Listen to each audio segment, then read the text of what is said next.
Take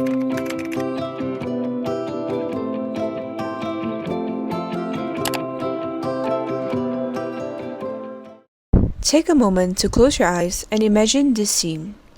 One day, you wake up, and for some reason, on a regular Monday morning, you can no longer feel your limbs. You try your best to move them, only to realize you have been entrapped in restraints. You look around yourself for a clue, but you find yourself in an unfamiliar, cold, dark place. You see shadows move around you, and each day, you lose more sight, more feeling in your limbs, and pain grows everywhere. You can't speak, can't move, can't eat, and you slip further away from consciousness each day, completely unknowing of what is happening, who is doing this to you, and why. Unfortunately, this is the sad reality for millions of animals around the world who are subject to animal testing.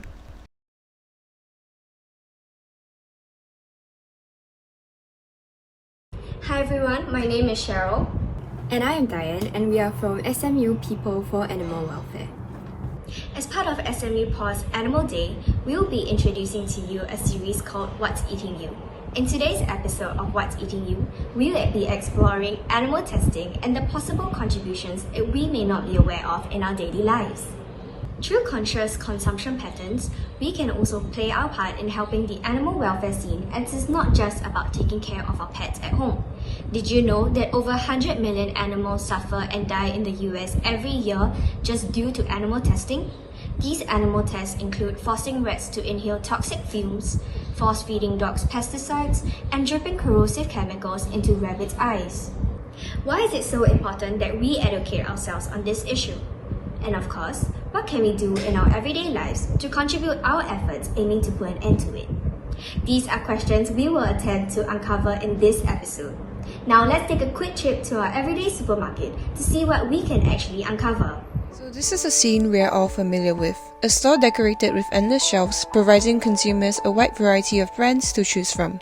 But behind these pristinely packaged products is the silent suffering of animals that have been used for experimentation. So, what is animal testing? Animal testing has been around since as long as we can remember. All types of animals are used for experimental purposes, ranging from medical endeavors to commercial uses. More formally defined, the term animal testing refers to procedures performed on living animals for purposes of research in assessing the effectiveness of new products, for evaluating human health and/or consumers' environmental safety, for example, cosmetics, household cleaners, medicine, and more. Because it is so widespread, it is hard to completely avoid brands that continue to practice it. So let's start with Sephora, an internationally renowned cosmetic distributor that sells a wide range of big cosmetic brands. Sephora tends to showcase mainly Western brands, such as from the United States.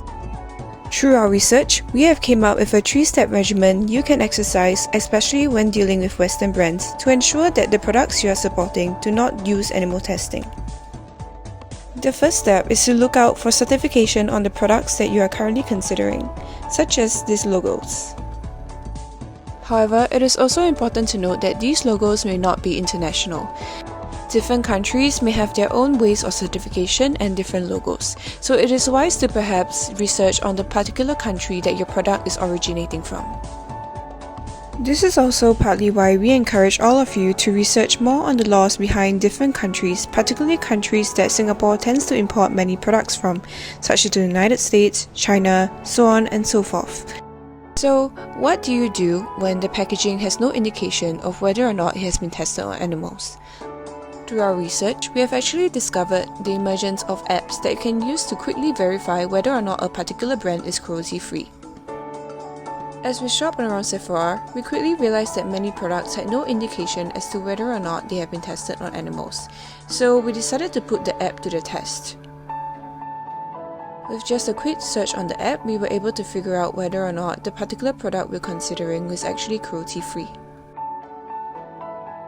So moving on to the third step. Sometimes the app may not have the particular brand you are looking for, so it is easy to also do a quick Google search.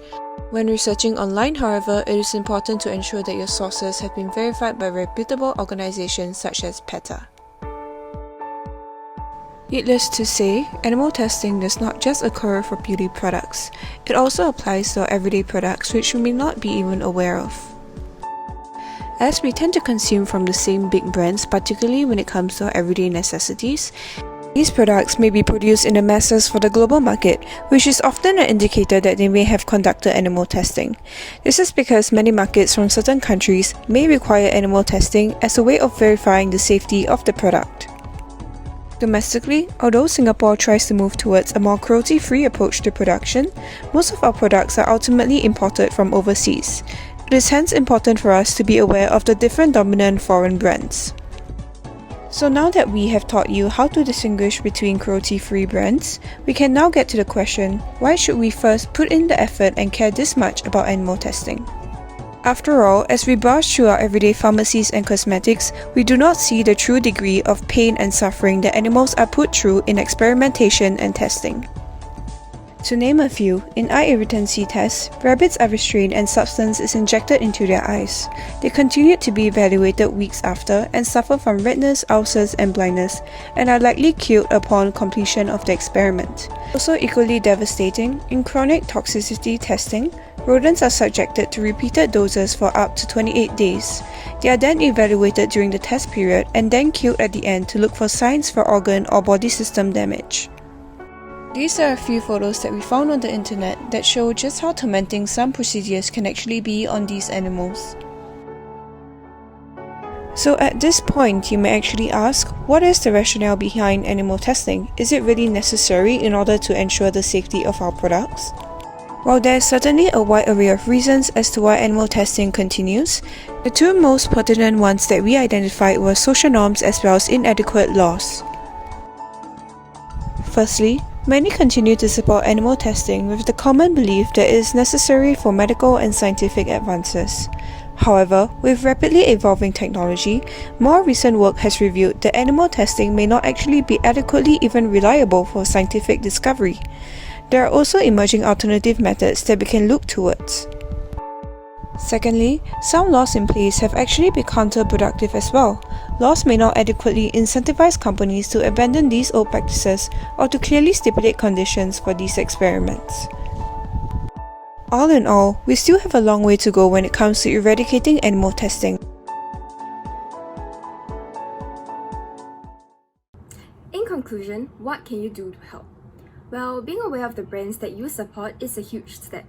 Other than that, you can also play a part by educating the people around you as well as supporting organizations aiming to eradicate animal testing. To name a few, PETA, People for the Ethical Treatment of Animals, is an American animal rights organization that has had international influence. Secondly, Cruelty Free International, that has launched a wide array of campaigns. Stay in touch with these organizations, even the smaller ones. Support them through donations or even spreading the word through social media. However, please do verify the legitimacy of each organization before advocating or donating. With that, it is important to note that we have only scratched the surface of the complex issue regarding animal testing. We hope that you will do your own research and take the first steps in initiating change. That's all for this episode of What's Eating You. Don't forget to like, share and comment this video and follow SMU PAW on Instagram. Bye!